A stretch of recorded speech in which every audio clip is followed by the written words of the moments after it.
Hola, muy buenas tardes, bienvenidos al canal de Javier Ruiz. Aquí innovamos completamente y por primera vez, aunque nos ha costado, tenemos que imitar a Julio Maldonado. Discúlpanos, pero bueno, a diferencia de Julio Maldonado, yo no voy a conducir.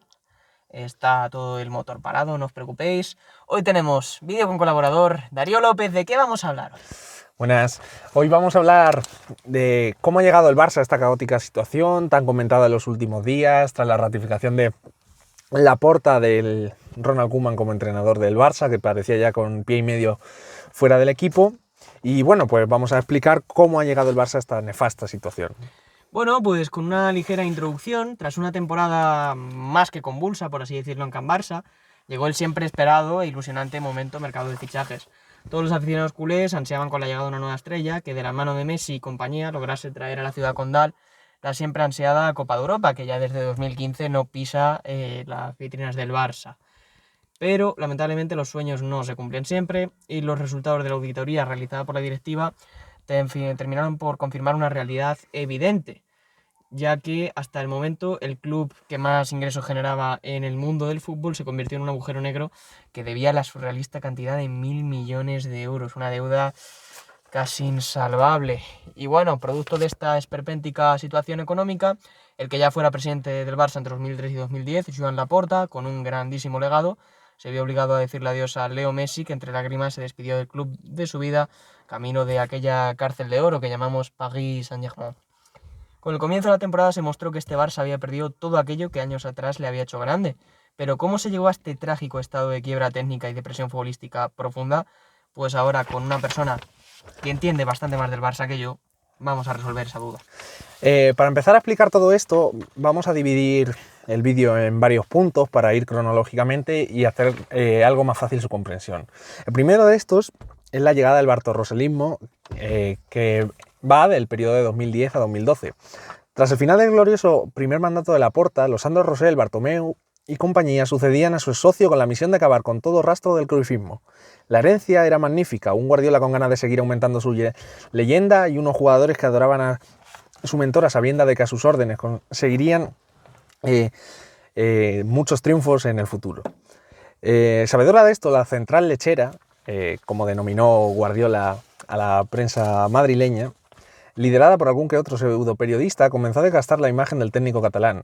Asimismo, el por aquel entonces presidente del Barça trató de darle poder a un vestuario que poco a poco fue perdiendo la capacidad de obediencia al entrenador. El ver la llegada de fichajes como Kay Rison, que ni llegó a debutar, Ibrahimovic, que a pesar de ser un gran jugador generaba problemas dentro y fuera del vestuario, o Fábregas, el cual fue una petición del vestuario que fue impuesta al entrenador, entre otros, terminó por hartar a un Guardiola que ya veía venir una tormenta que ni él mismo era capaz de parar. Y bueno, pues el cambio de escenario, por hacer algún paréntesis en el vídeo, es motivado porque están celebrando un cumpleaños ahí en el parquecillo en el que solemos grabar, aquí en la Atalaya, y no entendemos muy bien por qué. Hay bastantes sitios más para celebrar un cumpleaños, pero bueno, con tal de hincharnos las bolas en este canal, hacen todo lo posible. Vamos a la era del Tata Martino, que ocasionó pues, la llegada de un problema, aparición de vicios y marcha del gran líder del vestuario, Carles Puyol. Después de sus múltiples intentos, Rosell, secundado como por costumbre por algún otro medio de comunicación catalán, de cuyo nombre no nos queremos acordar, como, bueno, utilizamos cierto lenguaje cervantino, ya que somos los de Castilla-La Mancha, consiguió que el genio de San Pedro, Pep Guardiola, acicara en favor de su inseparable Tito Vilanova. Tras una gran temporada en el que ya fallecido exjugador se vio obligado a dejar el cargo a causa de la grave enfermedad que padecía, el verano 2013 el conjunto azulgrana conseguía hacerse con los servicios de una joven promesa desde Santos de Neymar Jr. Real Madrid parecía estar más cerca de fichar al Carioca, pero una vez más la prensa madridista falló en esa estimación, ya que un conjunto de comisiones algo extrañas llevó a Florentino a desestimar la posibilidad de vestir de blanco a Neymar.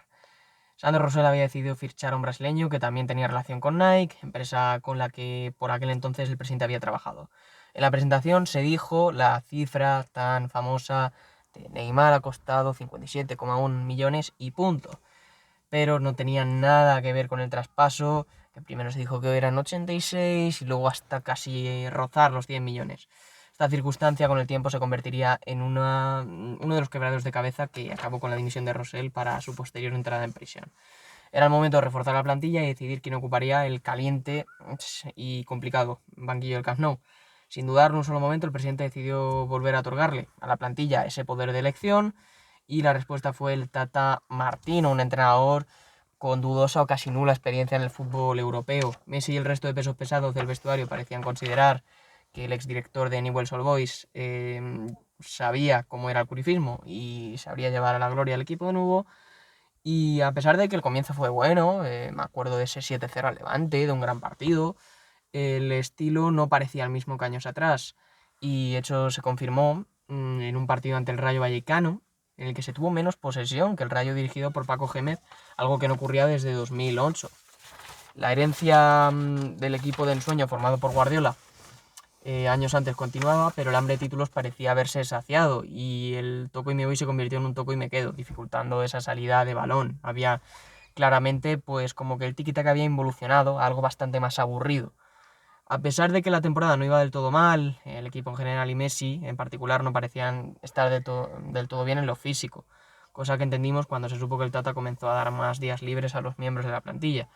Por si todo esto fuera poco, le crecían los enanos al Barça y Puyol anunció que se retiraba del fútbol, ya pues acusado de las grandes lesiones, dejando sin líder a un Barça falto de carácter que solo un mes después recibiría la nefasta noticia y triste del fallecimiento de Tito Vilanova. La temporada acabó sin títulos, por lo que Bartomeu, para aquel entonces era presidente, entendió que había que hacer cambiar de entrenador y una plantilla que ilusionase a unos socios que sabían que iban a hacer elecciones futuras en 2016. Vamos ahora con el cuarto punto, el glorioso inicio de un desastre. La temporada 2014-2015 se avecinaba apasionante, puesto que la directiva podía estar acabando sus horas en Can Barça y se necesitaban cambios. Como no es de extrañar, visto lo visto, la primera temporada en la que Bartomeu era el mandamás comenzó de una forma más que polémica. La FIFA sancionó al FC Barcelona sin fichar hasta 2016 por irregularidades a la hora de fichar futbolistas menores de edad para la ya por aquel entonces infrautilizada Masía. No obstante, el club reclamó dicha sentencia a fin de alargar el procedimiento y poder fichar en el verano de 2014, cosa que finalmente se consiguió. Por recomendación de Zubizarreta, que por aquel entonces era el director deportivo del club, la junta directiva decidió contratar al siempre controvertido Luis Enrique, más últimamente desde que ha llegado a la selección española y no convoca a jugadores de cierto equipo de la capital de España. Ya con este en el mando llegaron varios fichajes, de los cuales merece la pena destacar a Rakitic, Ter Stegen y Luis Suárez por su más que sobresaliente rendimiento, así como a Douglas por ser uno más de los múltiples brasileños que llegaron en unas circunstancias como poco peculiares. Debido al recordado incidente con Chiellini, el debut del delantero uruguayo se hizo esperar. Desde el día 1, el técnico asturiano dejó clara la fama de entrenador de mano dura, ya que esta era más que merecida. La imposición de un régimen basado en la meritocracia no sentó del todo bien a unos jugadores que parecían haber olvidado la ética de trabajo de Guardiola, que les había llevado al éxito años atrás. La humildad se había perdido y Lucho no iba a consentirlo. Tras varios tira y afloja entre varios miembros de la plantilla y el cuerpo técnico, todo estalló tras perder en Anoeta. En ese partido, Luis Enrique mandó al banquillo a Piqué, Dani Alves, Rakitic, Messi y Neymar, entre otros. La Pulga y su entrenador no podían ni verse y la caverna mediática madrileña se estaba frotando las manos, pero entonces los futbolistas empezaron a entender por qué el actual seleccionador español había obrado de dicha forma. Una vez entendido el mensaje del Míster Culé, el club consiguió la ansiada Copa de Europa, que se culminó culminó una temporada espectacular con un triplete liderado por la MSN. Luis Enrique lo había conseguido, había restaurado el crucismo en la que siempre fue su casa. Todo parecía maravilloso hasta que Bartomeu decidió adelantar las elecciones. Y bueno, aunque esto es un ligero paréntesis, con una buena noticia llegarían las malas. La buena noticia también es que hemos cerrado la ventana para no ir a todos esos molestos niños. Pero bueno, quizá lo bonito es el ratillo de hacerlos, pero no mucho más. Seguimos. Vuelve el oficios y se disipa el cruifismo entre 2015 y 2017. Sin tiempo para asumir la marcha de un mito como Xavi Hernández, Bartomeu decidió convocar elecciones con la excusa de que a él no le habían votado como presidente y que parecía justo adelantar un año estas elecciones democráticas para dejar votar a los socios. Sabedor de que el aficionado al fútbol promedio se rige más por los resultados que por el juego, por el proyecto deportivo, el ya expresidente se valió del famoso lema del tridente triplete. para ganar unas elecciones en las que el propio Cruyff recomendó votar a Laporta. Tendría razón el genio holandés en un futuro. Bartomeu fue elegido como presidente del FC Barcelona y el desastre estaba por suceder. A pesar de que el equipo siguió rindiendo un gran nivel en la temporada 2015-2016, lo cierto es que se empezaba a atisbar un cierto problema. El equipo se había partido en dos. Los tres de arriba parecían estar más centrados en acrecentar sus números individuales que en conseguir títulos a nivel colectivo. La presión tras pérdida empezó a ser menos efectiva en el juego del equipo debido al pasotismo de los llamados tres tenores por la prensa. Asimismo, estos tres futbolistas no bajaban a defender en repliegue, por lo que generaban pues que el equipo se partiera, que estuviera en inferioridad y que hubiera una amplia vulnerabilidad defensiva. No obstante, todos esos problemas se acrecentaron de manera notoria para la temporada siguiente. A pesar de que el gasto en fichajes fue notorio, lo cierto es que solo Samuel Umtiti logró tener un rol de titular, aunque fuese durante un periodo relativamente corto, porque luego vendría la lesión. El equipo comenzó a mostrarse irregular, alternando partidos de un nivel altísimo con otros muy mediocres. Una prueba de este pasotismo fue cuando Neymar forzó una quinta amarilla para que el club le dejase ir a Brasil a celebrar el carnaval y el cumpleaños de su hermana, una costumbre que se fue haciendo más que habitual durante los próximos años. Tras caer en la ida con el Paris Saint-Germain, el club catalán consiguió una épica remontada de ese famoso 6-1, pero por desgracia no aprendió de los errores y volvió a caer en Turín un mes después. El vestuario, que una vez fue una familia completamente unida, se convirtió en un conjunto de bandos independientes, en el que el pasotismo, la desidia y la prepotencia estaban a la orden del día. Cansado de todo esto y de los incesantes ataques de la prensa, Lucho decidió dejar el Barça y ahí empezó definitivamente la caída libre. Vamos a la caída libre y a la crisis económica entre el 17 y el 20. Y bueno, tenemos aquí un lío de papeles brutal, pero bueno, ya nos apañaremos. Del 2017 al 2020, entre 2017 y 2020, llegó el verano de este primer año y con él inició el desastre económico más absoluto. Neymar comenzó a hacer de las suyas y Bartomeu, en lugar de hablar con él para saber qué iba a hacer realmente el mediático brasileño, decidió dejar el tiempo pasar. El Barça, mientras tanto, habló con el PSG a fin de contratar a Marco Verratti, pero el siempre acomplejado club parisino se negó a vender y decidió ir a por Neymar. El Borussia Dortmund había aceptado vender al joven Ousmane Dembélé por 70 millones de euros, pero como de costumbre, el Barça de Bartomeu no pensó en ir a por él antes de vender a Neymar. Ya con Valverde como entrenador, Neymar tuvo una pelea con el recién fichado Semedo en un entrenamiento de pretemporada. Esto ya fue la gota que colmó el vaso, ya que finalmente Bartomeu no le quedó otra que vender a Neymar, ingresando 222 millones de euros por un jugador que jamás llegó a rendir al nivel esperado en la ciudad del amor. Con este dinero el Barça podría haber saneado la economía, haber fichado un sustituto y quizá haber reforzado la posición de central, pero lejos de eso decidió fichar a Paulinho por 40 millones, el cual venía de una liga en la que curiosamente el propio presidente del Barça tenía empresas, para posteriormente venderla al año siguiente por 10 millones más de lo que costó. Por la nula planificación deportiva, Dembélé acabó llegando por 135 millones, es decir, casi el doble de lo que había costado inicialmente. Ya en enero, y como guinda del pastel, una vez más apostó por un brasileño mediático patrocinado por Nike, que costó lo mismo que el francés anteriormente mencionado. Valverde, a fin de ganarse un vestuario en el que el club de amigos tenía demasiado poder, decidió apostar por la cordialidad llevada al extremo. A pesar de que los resultados obtenidos fueron bastante buenos, lo cierto es que la preparación física era irrisoria. La cantidad de días libres era completamente surrealista e impropia de un equipo de alto nivel. El protagonismo de la cantera fue nulo y la meritocracia brillaba por su ausencia. Por si esto fuese poco, la renovación al alza de futbolistas, sumada a la desorbitada ficha de Coutinho y Dembélé, incrementó de forma exagerada la masa salarial. En la primera temporada todo iba viento en popa en lo que a resultados se refiere, aunque el juego no acompañaba en absoluto. Pero entonces llegó la debacle de Roma. Sin duda alguna, aquella noche de abril de 2018, todos y cada uno de los jugadores de la plantilla quedaron marcados para siempre. Mientras tanto, fichajes como Yerry Mina de Blufeu y otros tantos brasileños como Marlon seguían pasando por el club sin pena ni gloria, mientras que la Masía sufría una enorme fuga de talento. Asimismo, jugadores con sueldos altos como Arturo Vidal llegaban a Barcelona. Bueno, si la media inglesa tiene estos cortes, nosotros también. No. Para llegar a la grandeza hay que ir poco a poco.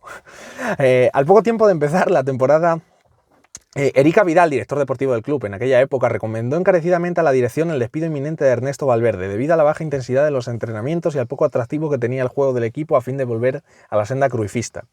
Pero la respuesta fue clara: Valverde se queda. De manera totalmente inesperada, el Barça goleó al Liverpool a pesar de realizar un pésimo partido en el Camp Nou. Todo parecía indicar que esta vez la Champions sí volvería a Can Barça, pero fue pisar Anfield y los fantasmas de Roma volvieron a aparecer. Una vez más, la falta de proyecto nos había llevado a una nueva humillación europea, que también nos acabó costando la Copa del Rey. Desde Madrid todo eran mensajes de ánimo al Chingurri, pues allí sabían que con él allí el Barça no recuperaría la grandeza de antaño. Las renovaciones completamente desproporcionadas, unidas a la llegada de Griezmann y de Jong, los cuales también tenían una ficha exageradamente alta, especialmente la del francés, dejaban al club de la ciudad condal en una posición más que peligrosa económicamente hablando. Respecto a la contratación del holandés, cabe destacar que para convencerle también se contrató al hijo de su representante para el Barça B. Las lesiones, producto de la poca preparación física y mental de los futbolistas, y la falta de liderazgo hizo que el comienzo de la temporada fuese absolutamente horrible. Para poner en contexto el poco conocimiento futbolístico de los dirigentes, cabe destacar que Haaland fue ofrecido al Barça, pero la directiva lo desestimó porque no tenía perfil Barça, según ellos. Para acabar fichando a Martin Braithwaite, y que Alphonso Davies fue rechazado simplemente por ser canadiense, para que luego algún que otro político diga de xenofobia. Llegado enero y tras caer en la Supercopa contra el Atlético de Madrid, Valverde fue cesado por el siempre intervencionista Bartomeu. Su puesto lo ocupó un cruifista de pro como Setién. Desde su llegada decidió apostar por la cantera y regirse por la meritocracia. Le dio oportunidades reales a Ricky, Araujo y Ansu y se atrevió a sentar a jugadores como Griezmann en partidos importantes.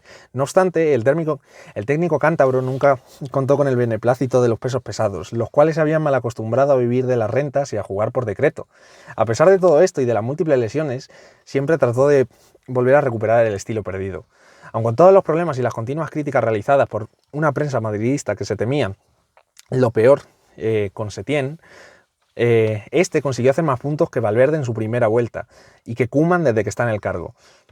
Al poco de su llegada al banquillo, la pandemia mundial, de la que todavía nos estamos recuperando, paralizó por completo todo el mundo del fútbol, con las ingentes pérdidas que eso conlleva. Esto fue la estocada definitiva para rematar a un club que se tambaleaba económicamente hablando. Tras perder la liga frente al máximo rival, Setién sabía que se jugaba toda una carta, y los fantasmas de siempre terminaron ocasionando una derrota tan esperada como terriblemente dolorosa. Tras esto, Setién y todo su cuerpo técnico fue despedido, y aún a día de hoy esperan que el Barça se digne a pagarle un más que merecido finiquito para aquel amante del fútbol al que un grupo de jugadores viciados le quitó las ganas de entrenar. A finales de febrero, una de las tramas más surrealistas de la historia del fútbol moderno fue destapada. Para sorpresa general, Bartomeu y compañía habían contratado una empresa a fin de que ésta manchase la imagen de los Piqué, Xavi, Guardiola y compañía mediante noticias falsas. Asimismo, esta compañía, la cual se hacía llamar I3 Ventures, perdón por la pronunciación en inglés, pero yo no estudio lenguas modernas, fue la principal encargada de lavar la imagen del presidente de la entidad y todo su séquito mediante la ocultación de noticias que pudiesen comprometer a la ya por aquel entonces cuestionada directiva. Esto terminó por ocasionar la división total entre el vestuario y los gerentes del club. Bartomeu y compañía sabían que sus horas en Can Barça estaban contadas. Bueno, pues sí, esa empresa era un poco más falsa que mi barba, pero vamos ahora con el punto séptimo. Estamos ya en la recta final del vídeo, rozando los 20 minutos. El estilo cae en el olvido, 2019 a 2021. Ya sin dinero en las arcas, el club catalán consideró que Ronald Koeman era el hombre indicado para realizar una transición dulce hacia un nuevo e ilusionante Barça. Pero desde el primer momento, nada ha salido bien. Messi había solicitado irse del club de sus amores tras sentirse brutalmente atacado y engañado por un pseudo presidente que le retuvo en contra de su voluntad y que le obligaba a pagar 700 millones de su bolsillo, es decir, su cláusula. Para no quedar en la historia como el presidente que dejó escapar al mejor jugador quizá de todos los tiempos, del Barça seguro y quizá de todos los tiempos. El club estaba arruinado y necesitaba de gran parte de la masa salarial para poder reforzar la plantilla. Los traspasos de Arturo Vidal, Rakitic y Luis Suárez, entre otros, sirvió para aligerar la masa salarial, pero no sirvieron para ingresar mucho dinero. El de Suárez, sobre todo, acabaría con un Atlético de Madrid campeón de Liga y un Luis Suárez que no valía para el Barça, pero que para el Cholo le fue muy útil, marcando más de 20 goles. De igual forma, el nefasto intercambio de cromos entre Artur Melo y Pjanic fue muy perjudicial para un Barça que cada vez dejaba escapar a una joven promesa a cambio de un jugador que, si bien es verdad que tiene un grandísimo talento, Y bueno, aquí llega, esto es un aparcamiento normal que hay en coches, pues ya no estaba en plenitud física, Pjanic. Los fichajes de brasileños totalmente desconocidos se seguían sucediendo y los recién llegados dejaban entrever un problema a falta de trabajo que se hacía notar ante rivales mucho mejor preparados. A pesar de la consecución de la Copa del Rey por parte de Ronald Koeman en una gran final ante el Athletic de Bilbao, aunque es cierto que el camino había sido sufrido, incluso con equipos bastante inferiores como Cornellà, Rayo Vallecano y demás, se mostró excesivamente débil y cobarde a nivel táctico. Una nueva humillación europea. La precaria situación del Barça acababa de cambiar de presidente tras la dimisión de un acorralado Bartomeu, impidió a Laporta cesar al criticado técnico holandés. Tras la inesperada y tristemente inevitable marcha de Messi, el club perdió todo aquello que se quedaba de la esencia de uno de los últimos grandes Barças. Ya sin el rosarino en plantilla, con la continuidad del ex seleccionador holandés confirmada, la ilusión se había desvanecido y el buen juego se había disipado de forma total. Y bueno, pues aquí hay una ligera conclusión para terminar. Más de una década después de la llegada de Rosell, el bartorroselismo había triunfado y el legado del ya fallecido Johan había caído en el olvido. A día de hoy, la plantilla, brutalmente denostada por un entrenador que lleva las excusas por bandera, se encuentra sin alma, hundida y tristemente sin un buen fútbol al que agarrarse. Sin dinero en el banco y sin juego en el campo, el equipo sigue sufriendo a causa de las múltiples humillaciones europeas. El intervencionismo de una directiva sin proyecto manda a la quiebra técnica a una entidad de más de 100 años de historia. Este caso nos volvió a demostrar que el peor enemigo siempre es el que está en casa, y el futuro decidirá si los éxitos del pasado los traerá de vuelta el de Tarrasa. Y con este bonito pareado damos por finalizado el vídeo. Y nada, muchas gracias a Darío por estar una vez más. Es una gran ayuda al canal y bueno, pues siempre nos da ideas. Este vídeo, el guión es totalmente suyo, la idea es totalmente suya y hay que agradecérselo. Sé que es un vídeo largo, que bueno, se ha quedado en 22 minutos, esperábamos incluso más, esperábamos cerca a media hora, pero os animo a verlo, creo que es un chaval que sabe mucho del Barça, que le duele esta situación, por supuesto, porque lo lleva al club desde muy pequeño, y esperemos que un grande del fútbol español resurja, porque, a ver, incluso al madridista de calle le da pena verlo así, porque la rivalidad ya deja de tener sentido, y bueno, pues una cosa es que te alegres de que el equipo rival pierde, y otra que te alegres de que esté para el arrastre, totalmente. Y nada, gracias Darío, y ¿qué podemos pedir para el próximo vídeo a nuestros suscriptores? Pues que le den el máximo apoyo posible. Muchas gracias a ti de antemano por invitarme de nuevo al canal. Y nada, simplemente que nos digan en comentarios si les ha gustado y que si tienen alguna que otra idea para que hagamos, que la dejen en comentarios y ya se pensará, y viendo la disponibilidad veremos qué se puede hacer. Y por supuesto, pues comentar que nada, que ya estamos cerca de los 500 suscriptores, que prepararemos algo chulo para cuando llegue ese día, que esperemos sea pronto. Y por supuesto, con Darío seguiremos haciendo vídeos, con esta, bueno, cada 2 semanas más o menos, aunque puede ser cada menos si sacamos tiempo. Y estamos pensando en iniciar alguna serie muy chula y algunas cosas. No todo va a ser temática Barça, pero este vídeo quizá era el cierre a la trilogía de vídeos que hemos hecho sobre el club culé. Así que nada, hasta la próxima, nos vemos mañana, sábado y pasado domingo. También estará en los 2 partidos del Miguel Turreño. Veremos qué tal le va un fin de semana bonito al Club Churriego. Hasta la próxima, Javier Ruiz. Adiós.